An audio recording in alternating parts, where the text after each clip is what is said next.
Bab 1196. Semua orang segera menggelengkan kepala. Tidak ada keberatan. Anda mendapat dukungan penuh kami. Kami akan mematuhimu. The Linton Group sudah mulai terbentuk. Meskipun mereka tidak di liga yang sama seperti Tisleton Group, mereka masih dianggap sebagai kue yang besar dan kuat.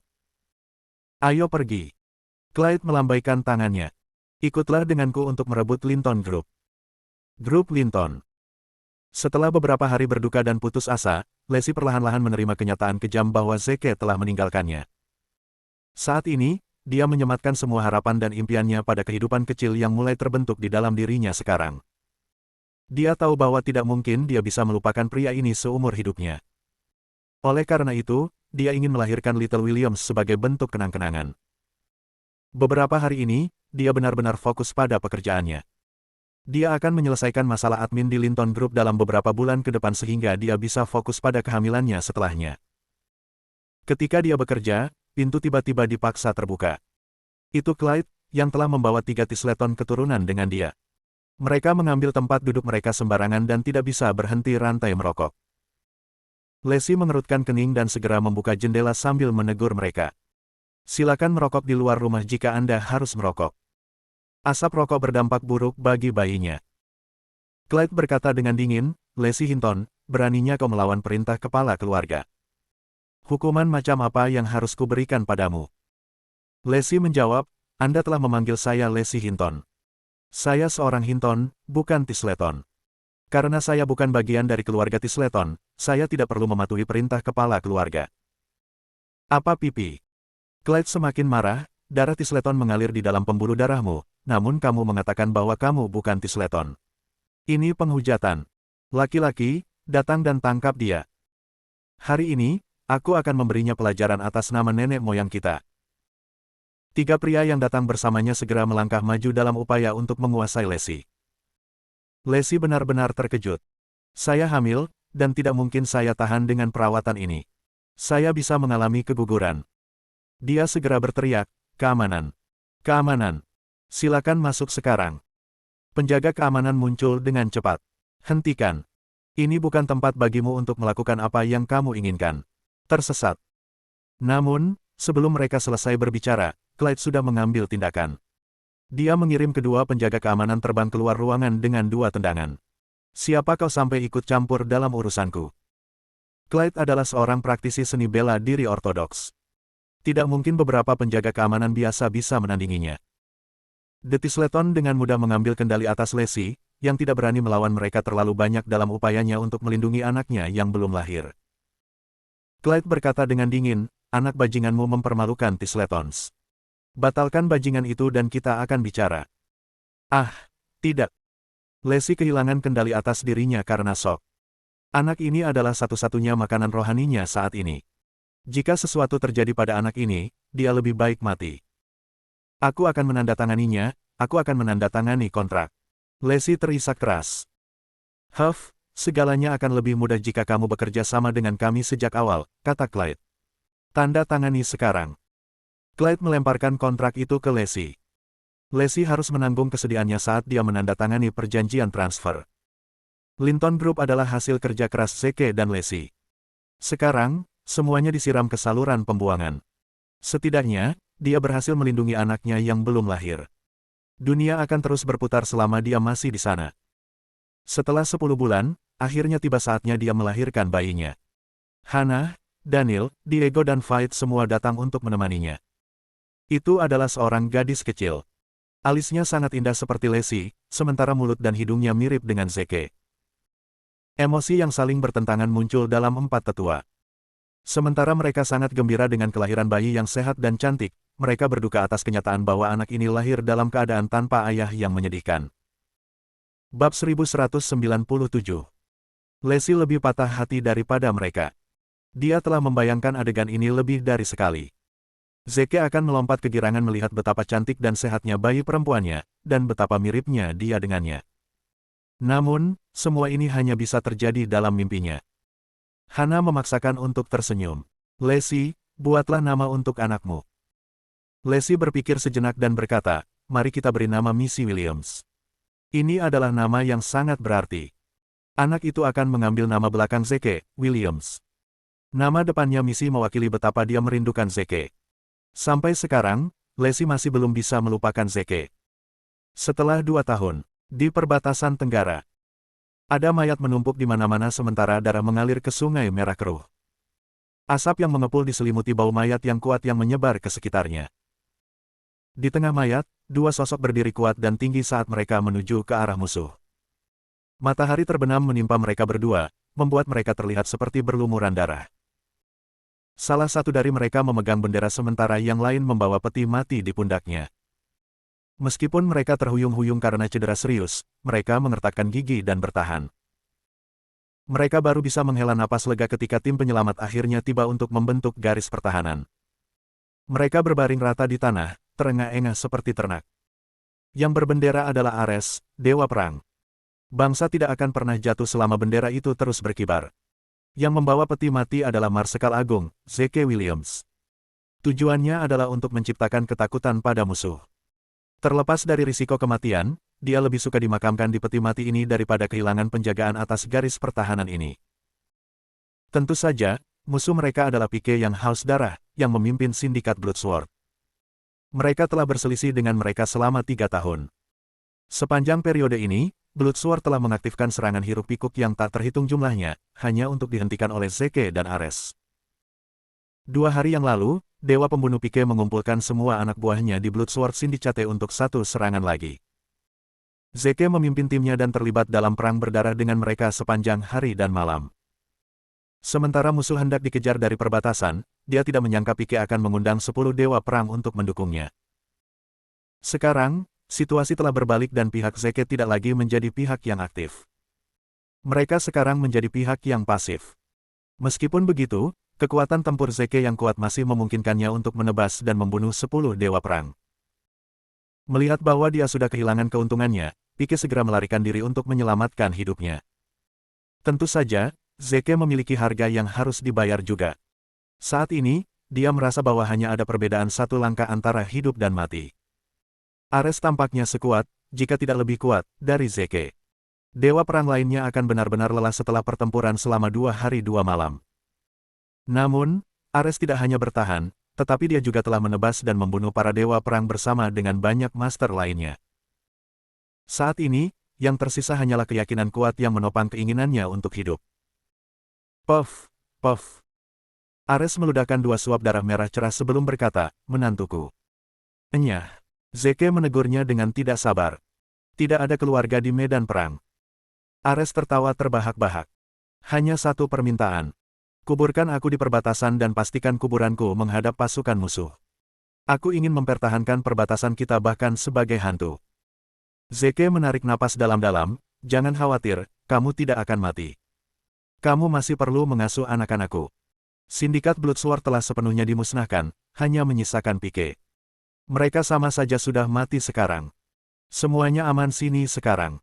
Ayo pulang. Rumah. Air mata mengalir deras di wajah Ares. Sementara dia membela negara, dia telah mengabaikan rumahnya. Sudah waktunya untuk kembali dan melihat-lihat. Zeke berkata, jangan pulang dulu. Melihatmu sekarang, kamu mungkin saja mati dalam perjalanan pulang. Aku akan mengatur perawatan medismu di ruang Cygnus dulu. Zeke hanya naik pesawat pulang setelah dia membuat semua pengaturan untuk Ares. Aku sudah pergi selama 3 tahun. Apa kabar, Lacey? Bagaimana kabarmu, orang tuaku? Akankah mereka memaafkanku karena pergi tanpa pamit? Bab 1198. Jantung Zeke berdebar lebih cepat saat dia semakin dekat ke kampung halamannya. Di pesawat, Zeke merawat lukanya dengan perban sederhana. Menurut instruksi kolonel, dia seharusnya beristirahat dan memulihkan diri di rumah sakit. Namun, bukannya pergi ke rumah sakit, Zeke malah pulang duluan. Dia tidak bisa menunggu 1 menit atau 1 detik lagi. Menurut informasi yang dikumpulkan oleh bawahannya, Lacey sudah pindah dengan Tisleton. Aku ingin tahu apakah Lacey rukun dengan Tisletons. Apakah beberapa orang bodoh masih mengincar Lacey? Tak lama, Zeke tiba di Tisleton Manor. Dibandingkan dengan masa lalu, Tisleton Manor sangat sepi sekarang. Tidak ada satupun keturunan mereka yang terlihat, bahkan di siang bolong. Zeke berjalan lurus menuju tempat tinggal Lacey. Ketika dia berjalan melewati dapur, isak tangis tiba-tiba menarik perhatiannya. Dia melihat ke arah tangisan itu. Ada seorang gadis kecil yang berusia sekitar 2 atau 3 tahun yang lalu, berjongkok di dekat pintu dapur untuk mencuci beberapa mangkuk. Dia memiliki wajah kecil yang menggemaskan dan menawan sementara matanya, yang seperti sepasang anggur yang berkelap-kelip. Hanya dengan sekali pandang, hatinya langsung luluh. Zeke merasa sedikit bingung. Pada usianya, gadis kecil ini harus benar-benar dimanjakan dan dimanjakan oleh orang tuanya. Kenapa dia mengerjakan tugas? Dentang. Gadis kecil itu tidak memegang mangkuk dengan erat dan memecahkan satu mangkuk secara tidak sengaja. Dia segera mengulurkan tangan untuk mengambil potongan-potongan itu, dan potongan-potongan itu juga memotong jari-jarinya. Seorang pelayan wanita yang tampak pahit keluar. Apa yang terjadi di sini? Melihat mangkuk yang pecah, pelayan itu menjadi marah. Dasar bodoh yang tidak berguna. Apa gunanya kamu hidup jika kamu bahkan tidak bisa melakukan sesuatu yang kecil seperti ini? Air mata gadis kecil itu jatuh tak terkendali. Bibi, Misi lapar dan tidak bisa memegang mangkuk dengan benar. Bisakah Misi makan sedikit sebelum melanjutkan bekerja? Kamu tidak berguna. Pelayan itu pergi ke dapur dengan gusar dan mengeluarkan roti gulung biasa. Makanlah sekarang. Setelah itu, segera kembali ke tugasmu. Misi segera meraih gulungan itu dengan ekspresi gembira. Tanpa diduga, pelayan itu melemparkan gulungan itu ke tumpukan piring kotor. Dasar bodoh kikuk, kamu bahkan tidak bisa memegang roti gulung. Ini gulungan terakhir, jadi terserah kamu apakah kamu ingin memakannya. Ah! Misi dengan sedih menatap gulungan yang basah kuyup di air kotor. Namun, dia benar-benar terlalu lapar. Akhirnya, dia mengambil gulungan itu dengan hati-hati dan hendak memakannya. Zeke tidak tahan lagi dan segera naik untuk menghentikannya. Ada deterjen di dalam air, dan seseorang bisa mati karena memakan gulungan yang terendam air itu. Apalagi anak kecil seperti ini. Pelayan itu benar-benar memiliki hati kalajengking. Zeke menghentikan gadis kecil itu dan berkata, "Anak kecil, roti gulung itu telah terendam air dan kamu tidak boleh memakannya. Kamu bisa sakit karenanya."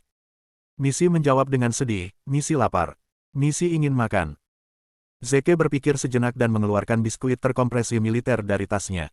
"Misi, kamu bisa makan ini dulu. Aku akan membawakanmu makan besar nanti, oke?" Dia agak ragu-ragu. "Ibu bilang aku tidak boleh makan makanan yang diberikan oleh orang asing." Zeke tersenyum, "Aku bukan orang asing. Kamu memanggilku paman, kan?" Memehem. Misi mengambil biskuit dan melahapnya setelah diyakinkan oleh Zeke. Meskipun itu hanya biskuit kecil, dia membuatnya terlihat seperti biskuit paling enak dan paling berharga di dunia. "Kamu siapa?" Min Hamba mengatakan tidak setuju. "Siapa kau ikut campur dalam bisnis Tisleton Manor?" Tamparan. Tanpa ragu, Zeke langsung menamparkan wanita itu. "Kamu pikir kamu siapa? Beraninya kamu mengatakan, Manor Tisleton kami." "Persetan." Pelayan itu meledak di tempat. "Kamu memukulku. Aku adalah pelayan di Tisleton Manor. Beraninya kamu memukulku." Bab 1199. Zeke menjawab, "Aku tidak hanya akan memukulmu hari ini, tapi aku juga akan memastikan kamu dibawa ke pengadilan. Menganiaya anak-anak adalah kejahatan." "Persetan." Dia melompat, "Hukum negara ditetapkan oleh kami Tisleton. Apakah kamu mencoba menggunakan hukum untuk mengendalikan Tisleton? Sungguh lelucon. Tunggu dan lihat saja, Tisleton tidak akan melepaskanmu dengan mudah." Mendesah. Zeke tiba-tiba menghela nafas berat. Ares, patriark dari Tisletons, telah membela perbatasan dengan hidupnya, maka penghasilan nama baik keluarga. Namun, reputasi ini sekarang ternoda oleh orang-orang seperti Anda. Betapa menyedihkan adalah bahwa Zeke menamparnya sekali lagi. Tamparan kuat ini sudah cukup bagi pelayan itu untuk jatuh ke tanah, berdarah dari mulut. Ah, dia akan menjadi gila. Aku sudah menggunakan otoritas Tisletons, tapi dia masih tega menamparku. Ini tidak bisa ditoleransi. Dia berteriak keras. "Bantu aku. Ayo. Ada seseorang di sini yang memukuli Tisleton." Zeke tertawa. "Keluarlah kalau begitu." Tiba-tiba, 3 sosok gelap melompat keluar dari sudut tersembunyi dan berlutut di depan Zeke. "Tolong beritahu kami, Great Marshal." Zeke masih merawat lukanya setelah meninggalkan medan perang. Demi keselamatannya, sang kolonel telah mengatur agar orang-orang diam-diam melindungi dan menjaga Zeke. Zeke berkata, dia telah melecehkan seorang anak dan menghina Marsekal Agung. Selidiki ini secara menyeluruh. Ya Pak. Ketiga penjaga itu segera menurunkan pelayan itu. Apa? Dia benar-benar terkejut. Marsekal hebat. Orang bodoh yang tampak biasa ini adalah Marsekal Agung, pilar negara. Apakah saya, seorang pelayan biasa, baru saja bertengkar dengan Marsekal Agung? Ya ampun, aku hanya mencari kematianku sendiri di sini. Zeke memberitahu ketiga penjaga itu, bahwa dia pergi, dan kamu tidak perlu mengikutiku lagi. Aku akan baik-baik saja. Tetapi, ketiga penjaga itu tampak ragu-ragu. Mereka tidak berani melawan perintah kolonel. Zeke berkata, jangan khawatir, aku akan berbicara dengan kolonel sendiri. Oleh karena itu, tiga penjaga pergi dengan jaminannya. Zeke berjongkok untuk menatap mata gadis kecil itu. Anak kecil, namamu Misi, kan? Di mana ibumu? Kenapa dia tidak menjagamu? Misi berkata, Mumi harus pergi untuk pertemuan bisnis dan tidak punya waktu untuk merawatku, jadi dia memintaku untuk mengikuti Bibi. Zeke berkata, oh, ibumu seorang pengusaha. Kalau begitu dia seharusnya seorang tisleton. Siapa nama ibumu? Dengan suara rendah dan teredam, dia menjawab, ibuku adalah Lacey Hinton. Lacey Hinton. Penyebutan nama ini mengirimkan kejutan guntur yang berkobar di benak Zeke. Dia putri Lacey. Lacey telah menikah lagi. Pada saat ini, hati Zeke benar-benar hancur. Namun, dia sama sekali tidak menyalahkan Lacey. Dia pergi tanpa mengucapkan selamat tinggal dan tidak mengirim berita apapun selama 3 tahun terakhir. Setiap wanita akan memilih untuk menikah lagi. Menurut undang-undang, pasangan suami istri hanya harus berpisah selama 1 tahun sebelum dianggap sebagai perceraian. Paman, apakah kamu baik-baik saja? Misi bertanya dengan hati-hati. Butuh waktu lama bagi Zeke sebelum dia bisa tenang. Mengambil napas dalam-dalam, dia berkata, Nona, apakah Anda tahu di mana ibumu? Untuk Lacey menyerahkan anaknya kepada pelayan hanya untuk disalahgunakan, kemungkinan besar dia tidak mampu membayar pengasuh. Sepertinya Lacey sedang mengalami masa sulit sekarang. Zeke memutuskan untuk menyelesaikan semua kesulitan Lacey dan memberinya kekayaan tanpa akhir. Bagaimanapun, Lacey adalah satu-satunya wanita yang dicintainya, baik di masa lalu, sekarang, atau di masa depan. Misi mengangguk, ya, aku tahu di mana dia. Nona, bisakah kamu membawaku ke ibumu? Tanya Zeke.